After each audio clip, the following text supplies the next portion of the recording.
Okay, so here we are on the second day of sanding, and we got most of all of the black stuff up, the tar paper, and I have the edger. I used the edger on some of it already, and I went over it with a finer grit. I did the 36 grit first, and I think I went over it with a 60. So today is just going to be smoothing it out. And then over here, under the cabinets, I got to get under the cabinets better. And then use the edger under the cabinet here. Now this board that was covered with floor leveler, I thought we were going to have these all the way back, but we ended up with this piece of plywood here. So what I think I'm going to do is measure the width of these boards and then create a false look to match these boards so that I'll have lines in it. So I can do that with like a Dremel or something. But I got to get the rest of this floor leveler off, which is a pain in the butt. But as far as the machine goes, this is the area that I can't reach with the machine, so I'll have to use something else. I might be able to use the Dremel. So anyways, then we have this other problem over here, which is not a big problem. It's a piece of metal, which it must have been a way for a pipe or something to come through. So it's covered with a metal plate.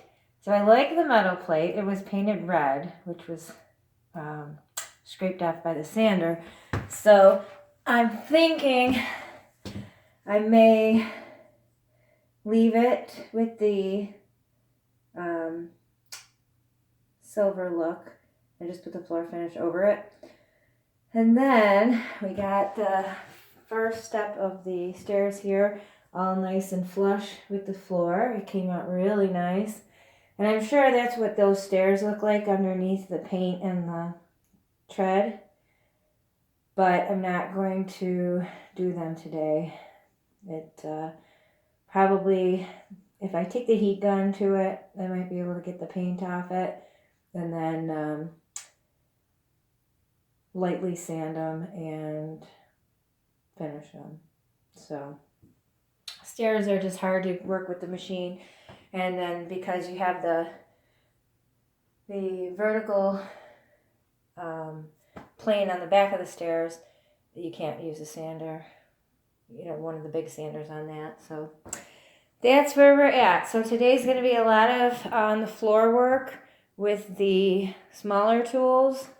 And these are the sanders here. This is got a big drum thing here, which does the sanding. And then this one is around on the bottom, which does the edges and anything else that you want to do with it. So this little guy is going to have to do, well, it had to do this area in there because the big sander won't fit in there. And then this, where this little bit of tar is left here, I need to do that with the small one as well. So it's going to be a lot of hands and knees work today to get this all finished up. I'm going to use the big one and go over the majority of the floor with the fine paper to get it all nice and smooth. And do that a couple times.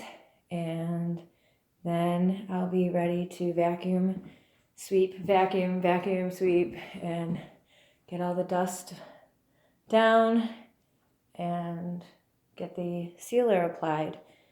So on my exit here into the dining room, now I have a little bit of a lip here because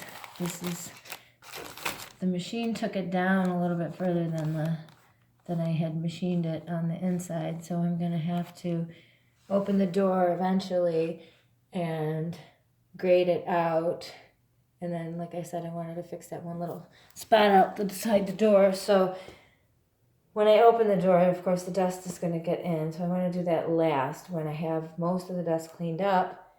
And so that I only got a limited amount of dust in the house. So there we go. So that was after one day of sanding. I used 7 or 8 of the lowest grit paper on the big sander to get all the black off. And then probably 5 of the 36 grit on the Super 7R thing there. And now I'm going to get up and use the higher numbers to smooth it out. Okay, we'll check back tomorrow.